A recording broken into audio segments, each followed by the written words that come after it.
안녕하십니까 믿음의 형제자매 여러분. 오늘 이 시간에는 계시록 5장에 나오는 7인으로 인봉되어져 있는 책에 대해서 여러분께 말씀을 드리고자 합니다. 계시록 5장에 보시면 안팎으로 기록되어져 있는 7인으로 인봉된 책이라고 설명이 나옵니다. 안팎으로 기록되어져 있는 책이라는 내용은 에스겔 2장 10절에도 나오는 내용입니다. 안팎으로 기록되어져 있는 두루마리에 대해서 에스겔서에 나오는데요. 이 안팎이라고 하는 단어를 구약 성경에서 원어 성경을 살펴보면 저희가 그 뜻을 어느 정도 헤아릴 수 있습니다. 하나님께서 솔로몬을 부르실 때 열왕기상 3장 12절에서 솔로몬 너의 앞에도 너의 뒤에도 너와 같이 총명한 자가 일어나는 일이 없을 것이다 라고 말씀하실 때 안팎, 앞뒤 라는 말씀을 사용하셨습니다. 그리고 출애굽기 33장에서 하나님께서 그분의 형상을 모세 앞으로 지나가게 하실 때에도 너가 내 앞은 보지 못하고 내 뒤를 볼 수 있게 되리라 이렇게 말씀을 하실 때도 역시 앞뒤, 안팎이라고 하는 단어를 사용하셨습니다. 이 안팎으로 기록되었다는 것은 안쪽에 글을 기록하다가 그 글을 기록할 만한 공간이 부족해서 뒤쪽에다가 또 글을 기록했다는 뜻이 아니라 과거에 성취되었던 내용이 미래에도 궁극적으로 다시 그 예언이 성취가 된다라고 하는 의미가 들어있는 것입니다. 예를 들어서 마태복음 24장에서 예수님께서 재림의 징조를 말씀하실 때에 서기 70년도에 있었던 예루살렘의 멸망과 함께 말씀을 하셨습니다. 마태복음 24장 15절에서 멸망에 가증한 것이 거룩한 곳에 서는 것을 보게 되거든 유대에 있는 자들은 산으로 도망가라 라고 말씀을 하셨는데 이 경고는 서기 70년도에 타이터스 장군이 예루살렘을 멸망시킬 때에 그 침공을 볼 때에 그리스도인들이 산으로 도망을 갔습니다. 근데 그 경고는 마지막 때 재림에 맞추어서 다시 한번 성취가 됩니다. 그리고 그것이 궁극적인 성취인데요. 그와 마찬가지로 이렇게 두 번 반복되어서 성취되는 예언이 다니엘서에 들어있습니다. 그래서 다니엘서 12장 10절부터 12절에 있는 그 말씀은 서기 70년도에 타이터스 장군이 침공할 때에 한 번 성취가 되었는데 마지막 때 재림에 맞추어서 또 다시 성취가 된다는 것을 저희가 알게 되는 것입니다. 그것뿐만이 아니라 계시록 9장 15절에 보면은요. 이 지구 인구의 3분의 1이 하루에 멸망당하는 사건이 있습니다. 하지만 이 3분의 1이라고 하는 이 숫자는 스가랴서 13장 8절 9절에서 하나님께서 오래전에 이미 말씀을 하셨고 또한 에스겔서 4장 5장에 보면 하나님께서 이스라엘 백성들을 처벌하실 때에도 역시 똑같이 3분의 1, 3분의 1, 3분의 1이라고 하는 표현을 사용하셨습니다. 스가랴서 13장 8절 9절에 보시면은요. 하나님의 계획이 나오는데 하나님께서 이 말세에 이 지구 인구의 3분의 1을 멸망을 시키시고 그 다음에 나머지 3분의 1은 대환란에 던져놓고 그 대환란 가운데서 그 더러운 찌꺼기들이 정결하게 되어서 정금과 같이 나오는 사람들을 구원하시겠다라고 말씀을 하셨는데 그 내용이 말라기서 3장 1절에 나옵니다. 그리고 계시록 9장 15절에서 3분의 1이 죽임을 당하는 것은 이 기독교인들 중에서 거짓된 수많은 기독교인들 대부분이 다 죽임을 당할 것에 대해서 하나님께서 말씀을 하셨습니다. 그리고 풀무불에 던져 넣는다. 대환란에 던져 넣는다 라는 말은 계시록 13장 5절에서 42달 동안에 개국 이래로 없었던 환란이 있는데 그 환란의 과정을 통해서 수많은 사람들의 그 성품 가운데 있는 더러운 찌꺼기들이 정결하게 되는 과정이 있다는 것을 말씀을 하셨고 그 내용이 다니엘서 12장에서 개국 이래로 없던 환란이라고 설명을 하고 있습니다. 그래서 계시록 5장에서 말하는 안팎으로 기록되어져 있는 일곱인으로 인봉되어져 있는 책은 저희가 연구하면 다니엘서가 바로 일곱인으로 인봉되어져 있다는 것을 깨달을 수 있습니다. 왜냐하면 다니엘서를 히브리어 원문으로 살펴보게 되면 인봉하라 라고 하는 말씀이 7번이 실제로 들어 있습니다. 그 7가지 인봉에 대해서 제가 여러분께 말씀을 드리고자 하는 것입니다. 첫 번째 인봉은 다니엘서 8장 26절에 나옵니다. 다니엘아, 너가 들은 바 조석에 관한 이상은 확실한데 하존이라고 하는 이상은 인봉하라 라는 말씀이 있습니다. 제가 지금 하존이라고 말했는데요. 이 하존 또 말에 이 내용은 무엇인가 하면 다니엘서 8장을 잘 살펴보게 되면 거기에 이상이라고 하는 표현이 여러 번 나옵니다. 그런데 그 내용을 원어 성경으로 보면 이 이상이라고 하는 단어에 대해서 히브리어 단어 2개가 사용이 되었습니다. 하나는 마레, 또 하나는 하존인데요. 마레라고 하는 것은 쓴 경험이라고 하는 의미가 들어 있습니다. 그 내용은 출애굽기 16장하고 또 룻기서에 보시면 나오미가 나를 마라라고 불러달라라고 말했고, 또 출애굽기 16장에서는 이스라엘 백성들이 너무나 목이 말라가지고 어디에 도착했는데 그 물을 먹어보니까 물이 써가지고 먹을 수가 없었습니다. 그래서 그 샘물 이름을 마라라고 불렀는데요. 그 마라라고 하는 표현이 이제 계시록 10장에 가면 그 두루마리를 먹었는데 입에서는 꿀같이 달았는데 배에서는 쓰게 되는 경험이 있었습니다. 그래서 이 경험은 우리 그리스도인들이 예수 그리스도를 믿고 하늘 본향에 도착하기 전에 겪게 되는 한 쓴 경험을 말합니다. 그리고 그 쓴 경험에 대해서 다니엘서 8장에서 설명할 때 이상이라고 하는 단어를 원어 성경을 보니까 마레라고 하는 단어와 그리고 하존이라고 하는 단어가 있습니다. 근데 이 마레라고 하는 단어가 이상이라고 하는 단어입니다. 하지만 그 단어의 어근을 보게 되면 쓰다라고 하는 의미가 들어 있습니다. 왜냐하면 이 이상이라고 하는 그 단어 자체가 거울, 다시 말해서 실상이 아니고 거울로 보는 것처럼 보는 건데요. 그것이 실상이 아니기 때문에 쓰다라고 하는 의미가 거기에 함축되어 있는 것입니다. 그래서 이 다니엘서 8장에는 하존, 이상이라고 하는 두 단어가 이렇게 반복적으로 섞여서 들어있는데 그 단어를 면밀하게 살펴보면 다니엘서 8장 26절에서 가브리엘이 이렇게 말했습니다. 다니엘아, 조석에 대한 이상은 말에는 확실한데 하존은 인봉하라 이렇게 말했습니다.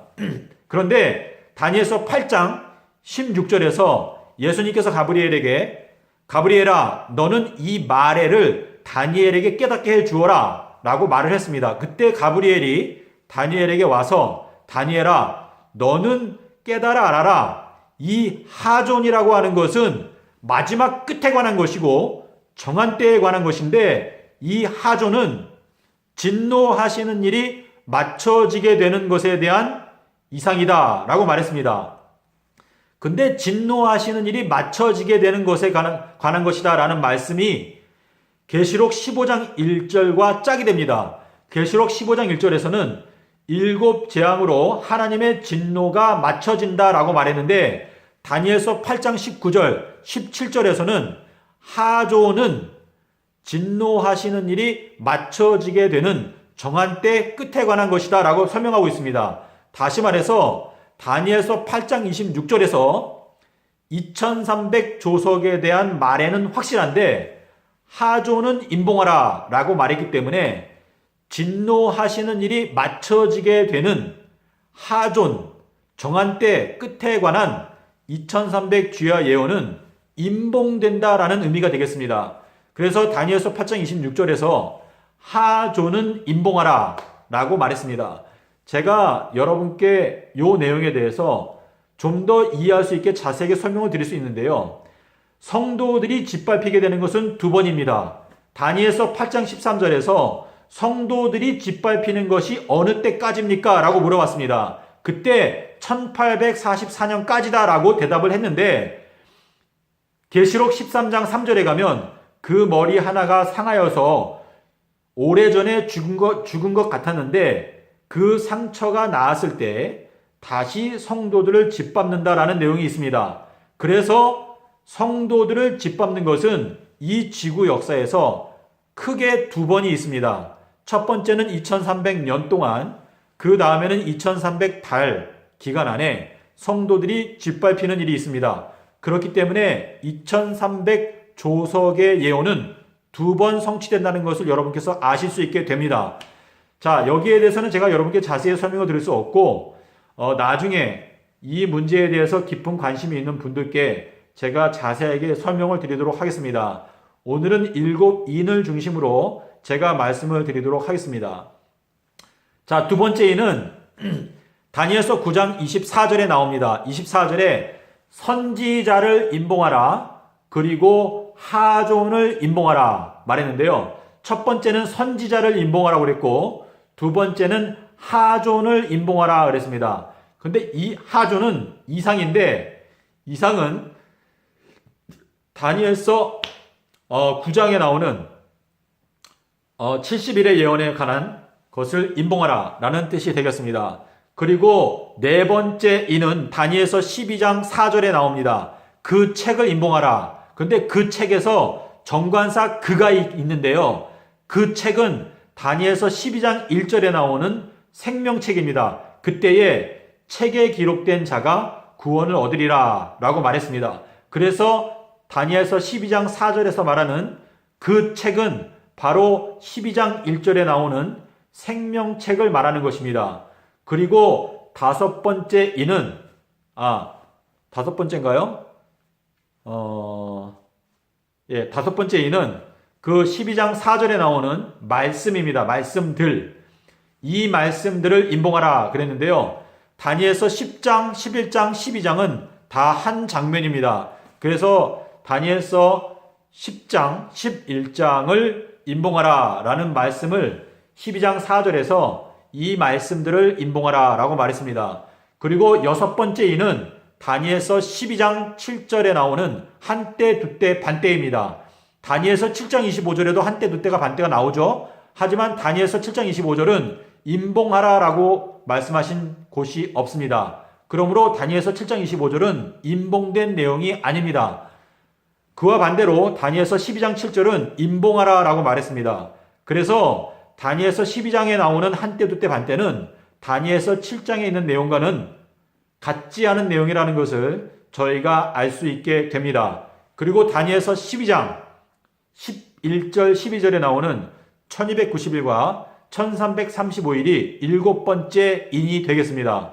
그래서 여러분께서 이 다니엘서 안에 일곱 개의 인을 깨닫게 되시면 계시록에서 말하는 그 일곱 인봉을 깨닫게 되는 14만 4천이 하나님의 인을 이마에 맞게 된다라고 하는 그 예언이 여러분의 생애 속에서 실제로 성취가 될 수 있는 것입니다. 그래서 여러분과 저의 소망은 이 말세에 많은 사람들이 넓은 길로 갑니다. 넓은 문으로 들어갑니다. 하지만 멸망으로 인도하는 문은 넓고 그 길이 많고 찾는 사람이 많습니다. 하지만 생명으로 인도하는 문은 좁고 그 길이 협착하다고 그랬습니다. 자, 그래서 여러분께서 이 영생을 하나님께서 우리에게 주기 원하시는데 예수 그리스도께서 우리를 위해서 십자가에서 죽으신 그 고귀한 희생의 그 가치를 저희가 있는 그대로 바라보고 그 고귀하신 희생을 정말 감사한다면 우리가 정말 천국은 침노하는 자의 것이다 라고 말씀을 하셨는데요. 저희가 이 말세에 이 예언의 말씀을 정말 연구를 부지런히 해서 하나님의 은총을 입고 그 예언의 말씀을 깨달아서 하나님의 인을 받고 하나님의 나라에 14만 4천으로 들어가게 되는 정말 큰 축복을 받게 되는 여러분과 저가 되어야 하지 않겠습니까? 자, 그래서 여러분 이 말세에는요 마귀가 저희들의 마음을 끄는 너무나 많은 유혹거리들이 있습니다. 그래서 이러한 유혹들을 다 끊어버리기 위해서 여러분에게는 단호한 결심이 필요할 수 있습니다. 예수님께서는 심지어 뭐라고 말씀하셨냐면, 나를 따르는 자가 자기의 부모나 자기의 형제나 자기의 처자를 나보다 더 사랑하는 자는 합당하지 아니하다 라고까지 말씀을 하셨습니다. 그래서 저희가 이 말세에 하나님의 말씀을 사랑하고 연구하는 데 있어서 정말 단호한 결심이 필요합니다. 여러분, 계시록 12장에 보면은요, 그 여자가 광야로 가서 1260일 동안 양육을 받는다라는 말씀이 있습니다. 그런데 이 광야라고 하는 그 히브리어 단어가 하나님의 말씀이라고 하는 단어와 같은 단어입니다. 그리고 이 광야라고 하는 단어는 입, 우리의 입 있죠? 이 입이라고 하는 단어와 같습니다. 여러분께서 이 하나님의 말씀을 자세히 살피다 보면은 놀라운 비밀들이 풀리게 되어 있습니다. 자, 그래서 저희가 이 말세에요, 저희가 이 세상 모든 사람들은 다 서울로 돈과 명예를 위해서 다 서울로 오려고 하고, 시골에 가면 다 어린아이들, 젊은 사람들이 없고 노인들만 남아있는 것이 우리나라의 현실이고, 또 이 전 세계를 이끌고 있는 정신은 뭐냐? 돈과 명예를 위해서 대도시로 사람들이 그래서 대도시로 몰리는 것입니다. 하지만 성경에서 말하는 것은 뭐냐? 광야로 가라. 침례 요한이 광야에서 외쳤습니다. 광야에서 큰 소리를 외쳤습니다. 자, 그래서 저희가 이 말세에 광야의 정신, 하나님의 말씀에 집중하고자 하는 정신이 필요합니다. 그래서 이 말씀은 생명의 말씀인데요, 이 생명의 말씀을 연구할 때 하나님께서 우리에게 깨달음을 주실 때 우리의 마음 가운데 빛이 비치고, 그리고 우리가 이제 영원한 장막이 열리려고 하는 마지막 때 왔다는 것을 깨닫게 되고, 저희가 주님 안에서 기뻐할 수 있고 영생의 문에 들어가는 소망을 저희가 마음 가운데 품을 수 있는 것입니다. 많은 그리스도인들이 예수님을 사랑한다고 말은 하지만은 양다리를 걸치고 살아가고 있습니다. 그리고 성경 연구를 하는 것이 게을러지고, 교회의 목사들이 일주일에 한 번씩 들려주는 설교 말씀으로 만족하는 것이 현 기독교회의 보편적인 현실이 되었습니다. 하지만 그렇게 하면 안 됩니다. 믿음의 형제자매 여러분, 저희들은 기드온의 300명처럼 기드온의 300명을 뽑기 위해서 32,000명이 왔습니다. 근데 그 중에서 하나님께서 300명을 선택하셨습니다. 100분의 1도 안 되는 비율로 하나님께서 그분의 선택한 그릇들을 통해서 미디안을 물리쳤습니다. 이 말세에 하나님께서 14만 4천 명을 선택하신다는 것 한번 생각해 보십시오. 저희들은 14만 4천에 반드시 들어야 되겠다는 단호한 결심을 하고, 이 에서와 야곱, 이 세상에 있는 대부분의 기독교인들이 에서와 같은 정신, 한 그릇 팥죽을 위해서, 이 세상에서의 잠깐의 쾌락과 명예와 부를 위해서 예수 그리스도를 경시하면은 그 사람은 에서의 정신을 갖고 있는 것입니다. 저희들은 야곱과 같이 나는 하나님의 장자, 예수님께서는 장자이십니다. 그래서 예수님은 교회의 머리신데요, 예수님 안에 거하기 원하는 사람들은 영생의 참된 가치, 예수님의 보혈의 참된 가치를 깨닫고 그것을 위해서 모든 것을 포기할 수 있는 그러한 정욕을 갖고 하나님의 말씀을 연구해야 합니다. 믿음의 형제자매 여러분,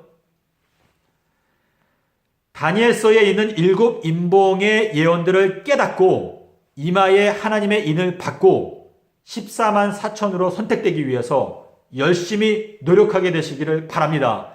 계시록 12장 17절에 나오는 하나님의 참된 남은 백성은 하나님의 계명을 지키고 예수의 증거를 가진 자들이다 라고 말씀을 하셨습니다. 그리고 계시록 19장 10절에서 예수의 증거는 예언의 영이다 라고 말했습니다. 예수의 증거인 예언의 영을 가진 자들이 하나님의 참된 남은 백성들입니다. 고린도전서 14장 1절, 3절, 5절, 39절에서 사도 바울은 이렇게 말했습니다. 나는 너희들이 방언을 말하는 것도 좋지만 나는 너희들이 특별히 예언을 하게 되기를 더 원한다 라고 말하면서 특별히 예언하기를 간절히 사모하라고 말했습니다. 하나님의 남은 백성들은 예언의 은사를 받고 예언할 수 있게 될 것입니다. 왜냐하면 그것이 바로 예수의 증거이기 때문입니다. 믿음의 형제자매 여러분, 저희들은 이 세상에 있는 사람들이 나에 대해서 어떻게 평가하느냐에 대해서 너무나 깊이 마음을 쓸 것이 아니라 하나님께서 나를 어떻게 평가하실 것인지에 대해서 깊은 관심을 갖게 되시기를 바랍니다. 예수님께서 마태복음 10장에서 말씀하시기를 몸은 죽여도 혼은 능히 죽이지 못하는 사람들을 두려워하지 말고 오직 혼과 몸을 능히 지옥불에 멸하시는 하나님을 두려워하라 라고 말씀을 하셨습니다. 부디 여러분의 생애 가운데서 하나님을 두려워하는 마음이 마음 가운데 깊이 자리 잡아서 성경 말씀을 부지런히 연구함으로 하나님의 은총을 입게 되시는 여러분이 되시기를 간절히 기원합니다. 감사합니다.